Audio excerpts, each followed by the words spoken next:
गर्भलिंग निदान रॅकेटचे धागेदोरे बारामतीपर्यंत, चंद्रमणी नगरमध्ये सापडले स्त्री जातीचे अभ्रक। पुणे जिल्ह्यात उघडकीस आलेल्या कथित गर्भलिंग निदान रॅकेटचे धागेदोरे आता बारामतीपर्यंत पोहोचल्याची चर्चा सुरू झाली आहे।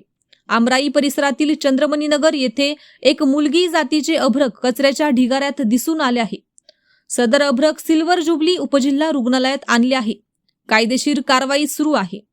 आमराई परिसर अथवा अन्य लगतच्या हॉस्पिटलमध्ये किंवा घरी गोळ्या घेऊन गर्भपात केला असल्याचा संशय आहे। या प्रकरणाचा गर्भलिंग निदान रॅकेटशी काही संबंध आहे का याबाबत तपास यंत्रणा पडताळणी करत आहेत। घटनेनंतर आरोग्य विभाग आणि पोलीस यंत्रणा सतर्क झाले असून स्थानिक स्तरावर तपास सुरू आहे। दरम्यान जिल्ह्यात गर्भलिंग निदान आणि बेकायदा गर्भपात प्रकरणांवर कारवाईचा वेग वाढला असून तपासात नवीन धागेदोरे समोर येण्याची शक्यता व्यक्त केली जात आहे। 5 महिन्याचे अभ्रक कचऱ्याच्या ढिगाऱ्यात आढळून आले आहे। तेथे त्याला मांजर तोंडात घेऊन आले होते अशी माहिती आहे। यामध्ये हॉस्पिटलमध्ये मेडिकल वेस्टलची विल्हेवाट व्यवस्थित लावली नसावी असा अंदाज आहे। तपास पूर्ण झाल्यानंतरच या प्रकरणातील नेमके वास्तव समोर येणार आहे। श्री शैलेश चिवडशेट्टी, पोलीस निरीक्षक, बारामती शहर। पीआय बारामती शहर पोलीस इन्स्पेक्टर चिवडशेट्टी आज सायंकाळी 7 वाजण्याच्या सुमारामध्ये एक आम्हाला फोन आला स्थानिक नागरिकांचा। आमराई चंद्रमणी नगर या भागातून एक फोन आला की बाबा एक अभ्रक जे आहे अर्धवट वाढ झालेलं हे एका कचऱ्याच्या डब्यामध्ये कचऱ्याच्या ठिकाणी हे दिसतंय, म्हणून त्या ठिकाणी खातरजमा करण्यासाठी आपण या। मग त्या ठिकाणी आम्ही गेलो आणि स्टाफसह जाऊन तिथे खात्री केली असता त्या ठिकाणी एक आडगळीची अशी खोली आहे, तर त्या ठिकाणी कोणी सहसा जात नाही, त्या ठिकाणी कचरा टाकला जातो आणि त्या ठिकाणी ते एक अभ्रक 5 महिन्याचं अर्धवट वाढ झालेलं, ज्याला हात नाहीयेत आणि मान छोटीशी बारक आहे, असं स्त्री जातीचा अभ्रक जो आहे हा अर्धवट वाढ झालेला मिळून आलेला आहे। आता त्या अभ्रकाबाबत तिथे स्थानिक नागरिकांशी चर्चा केली की कोणी त्या मांजरीने तोंडात आणलं म्हणून कोणीतरी सांगितलेलं आहे त्या ठिकाणी नागरिकांनी।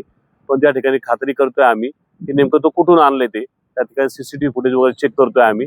तर तो एक बायोलॉजिकल वेस्ट आहे। तो बायोलॉजिकल आम्ही वैद्यकीय अधिकाऱ्यांशी सुद्धा, अधीक्षकांशी सुद्धा बोललो, अधिकाऱ्यांशी सुद्धा बोललो की बायोलॉजिकल वेस्ट आहे, जो प्रॉपर पद्धतीने तो नाश करायला हवा तो बायोलॉजिकल वेस्ट जो आहे वैद्य तो हॉस्पिटलकडून नाश झालेला नाही किंवा घरगुती कोणीतरी गोळ्या खाऊन वगैरे काहीतरी अबॉर्ट झालेला आहे। ते अबॉर्ट झाले असले त्याचं ते तो फेकून दिलेला आहे आणि त्याचा तो प्रॉपर त्याचा नाश न केल्यामुळं त्या ठिकाणी तो मांजरीद्वारा आणलेला आहे। तर त्याप्रमाणे योग्य तो कायदेशीर जो बायोलॉजिकल वेस्ट जो आहे तो व्यवस्थित त्याची हँडलिंग न केल्याबाबत त्याबाबतचा जो कायदेशीर गुन्हा आहे तो दाखल करणार आहे आणि तो त्याच्याबाबत सखोल तपास करणारे सीसीटीव्ही कॅमेऱ्यांच्या आधारे आणि तिथल्या स्थानिक लोकांच्या चौकशीमध्ये जे काय निष्पन्न होईल त्याप्रमाणे पुढील कारवाई करणार आहोत। दौंडमधलं जे प्रकरण समोर आलं होतं गर्भलिंग निदान संबंध, तसे काही प्रकार बारामतीमध्ये होतात, तसं संशय तुम्हाला आहे का? तपासादरम्यान त्या गोष्टी पुढे येतील असं वाटतंय का? तसं काय अद्याप तरी तसं काय वाटत नाहीये। तसं हा काय तो बायोलॉजिकल वेस्ट आहे, तो नेमका कुठून आलाय तो बायोलॉजिकल वेस्ट हा जे आपण पहिला एक शहानिशा करणार आहोत, खात्री करणार आहोत तपासामध्ये की सर्व सीसीटीव्ही फुटेजमध्ये आपण ते पाहणार आहोत आणि जे ते प्राण्याने आणले तो प्राणी कुठं सीसीटीव्ही फुटेजमध्ये दिसतोय का आणि तो कुठून आलाय हे बघूनच आपण त्याचं ठरल की नेमकं हा आला कुठून। आणि असा काही प्रकार आमच्या अद्याप कानावर आलेला नाही। जर अशी काही बातमी मिळाली गर्भलिंगाबाबत 100% आपण बारामती शहर विभागापर्यंत आपण पोलिसांकडून आपण कारवाई करणार आहोत। अशाच नवनवीन बातम्या पाहण्यासाठी बारामती वार्तापत्र चॅनलला लाईक करा, शेअर करा, सबस्क्राईब करा आणि बेल आयकॉन प्रेस करा।